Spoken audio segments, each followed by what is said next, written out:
अस्सलामुअलैकुम बिस्मिल्लाहिर्रहमानिर्रहीम। ये मैंने 1 कप सूजी ली है जिसको मैंने अच्छी तरह से साफ़ कर लिया था और साथ ही मैं इसमें 2 कप दूध के शामिल कर लूँगी। जितनी आप सूजी लेंगे उससे डबल आप इसमें दूध डाल लें। चमचे की मदद से इसको हिलाकर आधे घंटे के लिए हम रख देंगे ताकि सूजी में दूध अच्छी तरह से एडजस्ट हो जाए। ये मैंने एक फ्राई पैन लिया जिसमें मैंने 1 चम्मच देसी घी का डाल दिया है और ये साथ ही मैं इसमें बादाम इनको अच्छी तरह से रोस्ट कर लूँगी। इसके अलावा आपके पास जो भी ड्राई फ्रूट हो आप इसमें डालकर साथ इनको भी रोस्ट कर लें। जब ये लाइट शुरू हो जाएंगे तो हम इसको साइड पे रख लेंगे।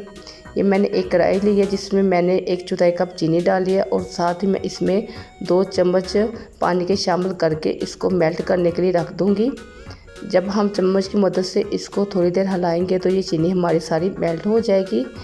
मेल्ट होने के बाद चीनी फिर हमारी सख्त हो जाती है, लेकिन आप परेशान नहीं होना। अभी हम इसको थोड़ी देर पकाएंगे, ये दोबारा मेल्ट होना शुरू हो जाएगी। अगर हम इसको पकाते जाएंगे तो जितना आपको अपनी पसंद का ब्राउन कलर चाहिए या लाइट ब्राउन चाहिए उतनी देर इसको पकाएं।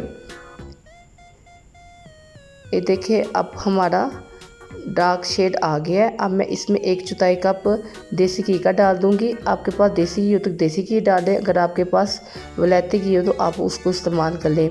कुकिंग ऑयल में कभी भी हलवा अच्छा नहीं बनता, इसलिए जब भी आप हलवा बनाएं तो इसमें घी का ही इस्तेमाल किया करें।